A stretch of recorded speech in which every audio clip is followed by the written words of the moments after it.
The great Blasket was occupied till recently by a village of about 150 inhabitants.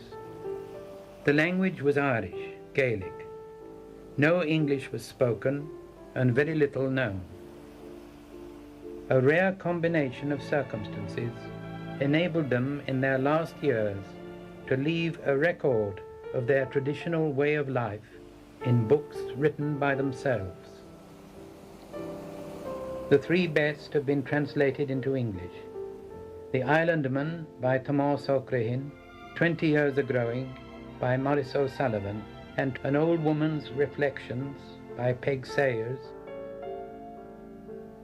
There are over a dozen of these books, most of them autobiographical. Set side by side, they form a little library such as it would be hard to parallel in any other language.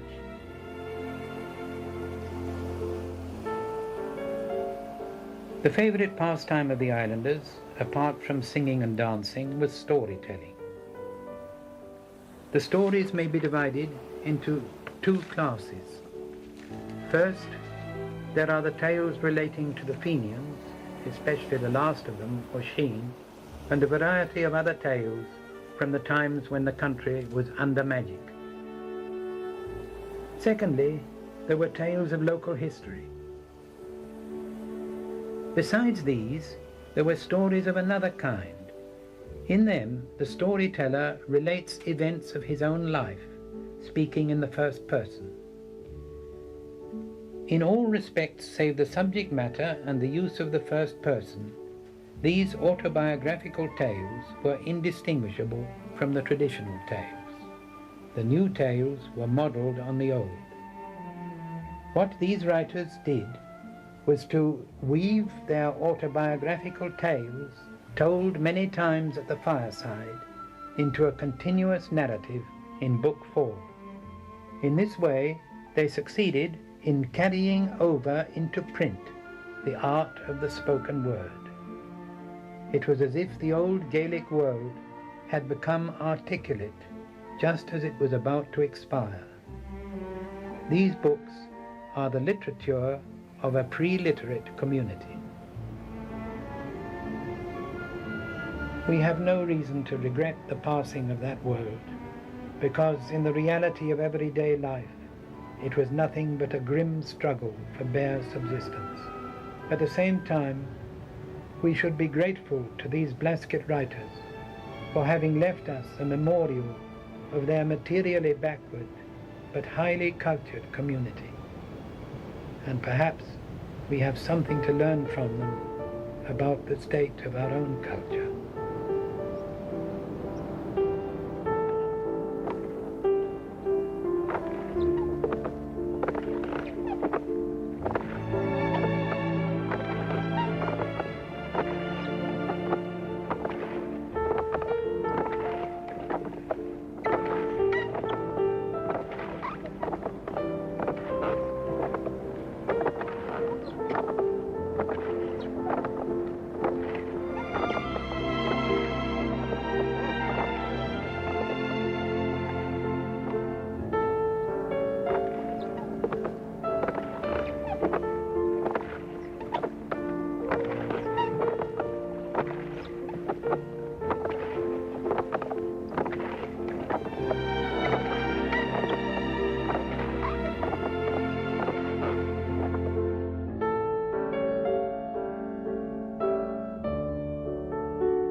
August Lachiad Liam the Hayawan, a sound as the August Malani. Delay, Nanatkin Kuna Yergani. Being chairs are yesterday, not in the Chateau Chilano, August a Korean tail door, it's an artistic letter.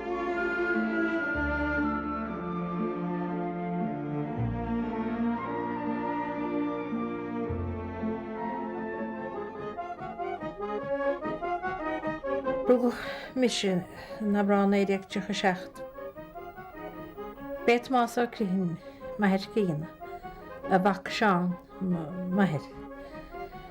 Má bháthir bhean chéile sin lís ní húlaháin, agus níon de cheán vitil. a chéanlam go nóirt má bhálam go dúgus cúpla lá ar scoil sa núntí ar scoil na leáin. Ach is chéanlam dul isteach am téis den eistúach. Né déag da dó gastíime amach. Chun gomach neartta gom sa dul ar scoil. Nar a gágus scoil chus Saul America, agus 6 mbliana America. Hána bheile American san néidir se go céir agus fósas Tomás O'Lehan an sa hamal nach ag filmóir is se Tomás. Agus tá cúgur clúnigin. Bhí mar heiris má bháthir anna uignach na handar cóna ar maríg. Bhí má bháthir héin tasna is scríomh go dtí George Chambers óna déagteach na héan nuas bhí sí scríomhchaige nuas go dtí san seacadaí.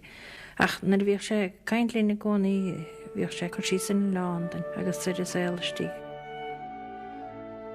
Ní rágam muid maidide ás bhé saoile na ní rágam mu sé letar a chuna gaachan nó rébar scoil.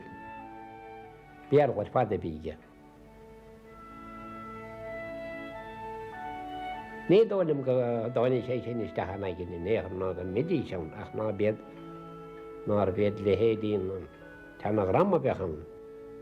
Péhechanna daginn tú ní bhé le héadí má sé bechan, bhídís níos is listas beidir níos le sciúgan. Agus ní bhí sé gan abach na báide go. Bhí ná ní saine ná an rud marse. Bé an chéine bu hé siar na cheannaid déaran.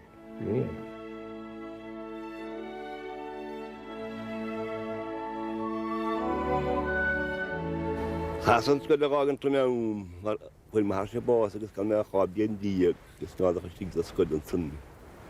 Agos, a ddechr am o cwli mas yn y mahar. I bog gynnes, i gawn gynnes, i asol gynnes, i dada i'n cyr ag yn nhw arsin. Rwm sy'n ti'n nobl gydair yn tron. I maras neb siach tîm di agos, fi eisiau sy'n ysgwyd. Agos fi sy'n glathroli mas yn y mahar. Ni gaan twinges o wala fodder je mag. Gediget fi mag papi. Jo gaat daar koer met zo'n bin. Hier wat hier klas plastic klas die boon ko, die koer die min die de net moet. Ach, je weet maar dat tarak papi. Go je volgens toch. Antie moet die de hier na waar. Terwijl je gaat daar koer met noor. Maar wat zo se aan het hier, daar dan niet wat ik maak. Actually, this side that's an idea of the now. The being how we don't have with this Mog and as the Farada. You say that's a different because through Jady Tachtan. Hadder a rogant. Yet the show a video young someone. You're an act to on a board. Hadder a rogant. Don't tell me that you're seen of an rogant.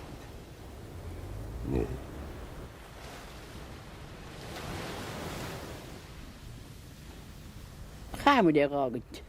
Ar a bhéin ann, bhí an daoine fágant just braid an é bhóg an sinút deachta amach agus bhíchad ra haimse deann.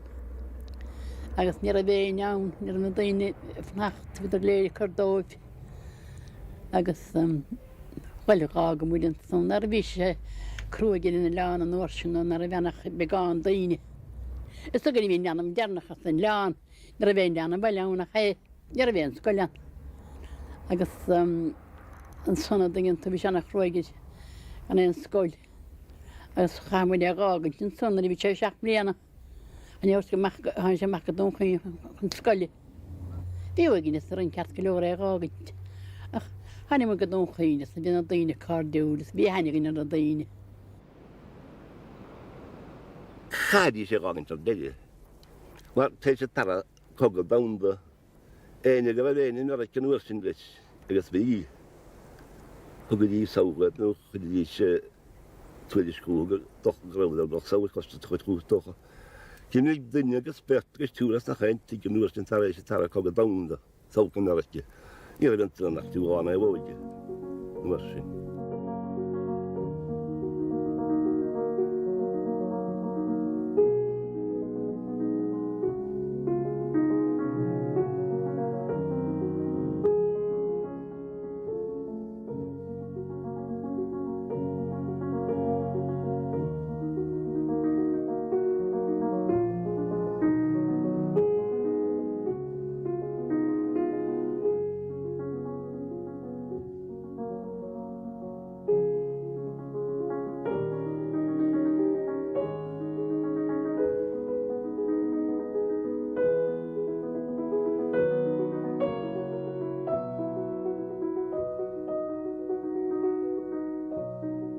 My mother was born on the Great Blasket Island. Her life there was one that she said was a very simple life, but it was a very happy life. She talked about the ghost stories on the island, of going up to Peg Sayers and hearing the ghost stories and running down from the house with Peg Sayers saying, well, you made it tonight, but maybe they're going to get you tomorrow night.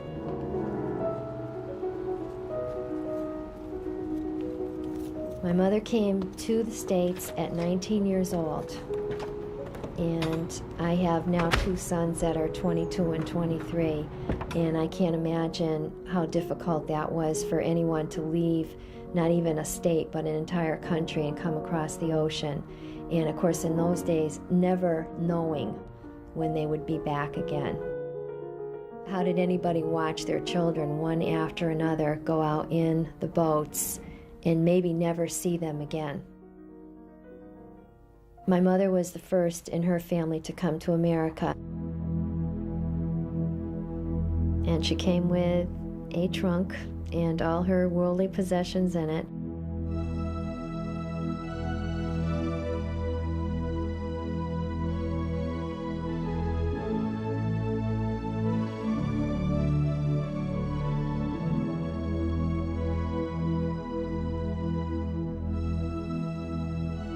Shortly after, when she was able to provide a great part of the means for her sister Mary to come, then her sister came.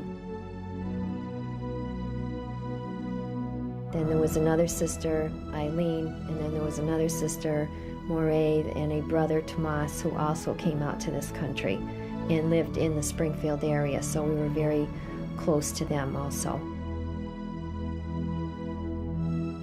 They would work in different homes in capacity of like cleaning and cooking.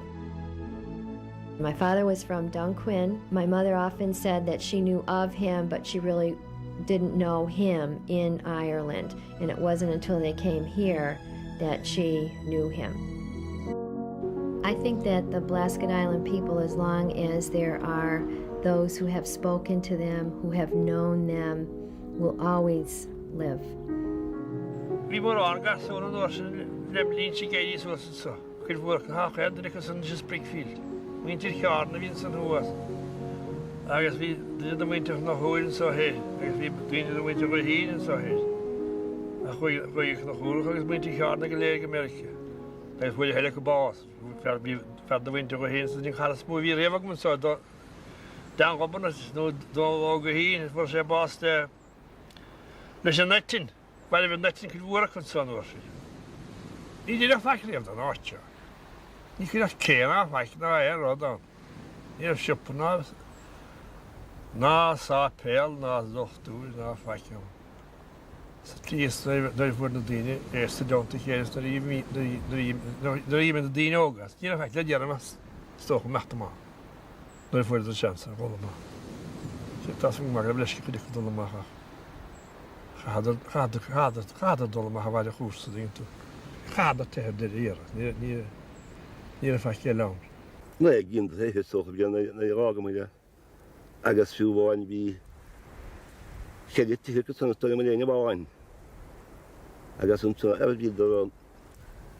Jag var katoliski när det rätt ju. Och det behöver starta såna en svak agas vi har så kommer vi stigen. Dúchas det ändå det jag vill inte dra inte rätt ju maxas. Det är dina det skriv komma han det rätt ju maxas. Alla sånt att jag har bara när det kan så 10 ragar man. Schaktor för det blir några ragar så när det kan så 3 en dia har det som en gång jag var. Ni är där så ragar jag var ju. Alla ska det gå. Sånt har man det för att hinna när ragar. Alla sånt har vi kanske 10 månader smaken. Det kostar små. Ja, det går det med chans ragar med det. Ja.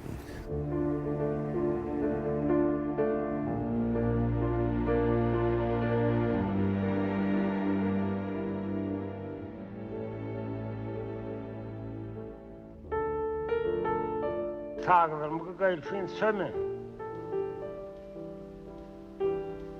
Agus nadan nu nana imsiri bra khime khmokhna da khiren relig No'n chyn, no bewn tra.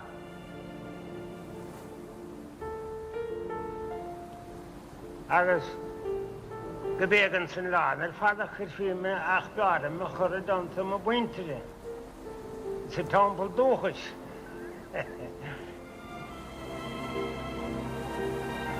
Agus fadi bi o gwadir nir ben lochta gymryd yn oedse. Tygach am gryf sy'n cho male he yn oed i'r halw dawn yng Blasket. Fadi bi ysgochan agus na deinig domta chele, cawrwle chele yng dolystach agus ymach ach dimixen fforil dineli nishan ach tharan arach. Agus tá na imsir dom nilkis agus narge geiriu agus nín bwadna den nishan bedrich yatatolamach chantinu kard hatni tses misibe kailsin so ach ralam behen so na nena tahalp dawn fari bi sog agus ta wegnes rum ha gagen.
Istálam héin a chaáir go ben tinad sa lecht cíine cháin víinte am Blasket. Ní mór den víinte láin hafa canis tá timppel le nó den organ sa timppel.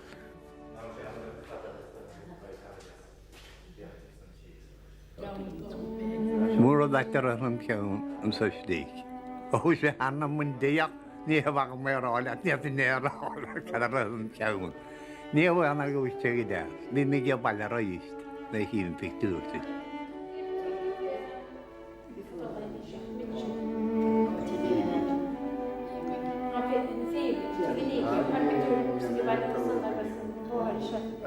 Áte se go húntaach as a gé ddíagráil chu sása a díle háine ban. Dú na cíine mé dána gúnaí í sanna daine ganiste gan.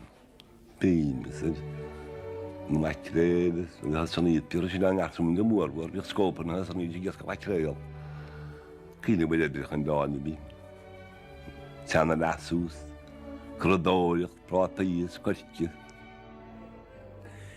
Chydí te gíine bhn bheith hisúin ní an mu céan go tí sean mar as fúdís agus na tuthe ar gachar a taobhduine.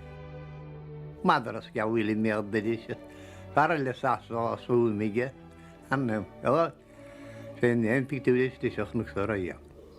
Na páircin na síar, stucaí chuidciú na seaóige go dúchas. Far le buin prátaí. Ní mór tuiscin te haig in London an rámóga ar a saoil a bhí go mítir a Blasket.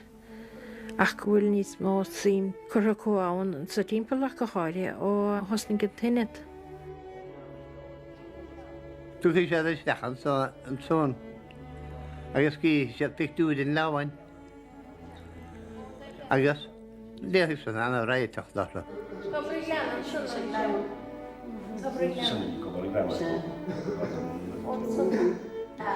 Ní le chóir na mná. Ní hóla go mná chu géadú. Ach go fi ar a bhéanú.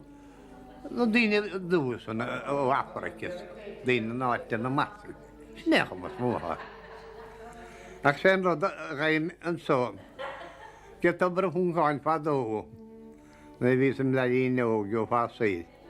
Be túr bán sa tí garbu, sa mócaid búilte nece leho, brele hisigi. Ach, na mná sa múhníos. Nadar, cad a hár siúlco. Tá an seanna héala mí. Sa Blasket agus an sógama. Tá sean daoine fósán ach ní fad éile war siad. Agus tá na daoine óg agus cultúr éile go. Agus ní deirim ná gur céim, ní deirim gur céimchin gúil é sin, céim gúil, ní an éachar. Ach is fear go mór an bheithe tá níos ag na daoine óna nó mar bhíag na sean daoine san istigh. We have no reason to regret the passing of that world, because in the reality of everyday life, it was nothing but a grim struggle for bare subsistence.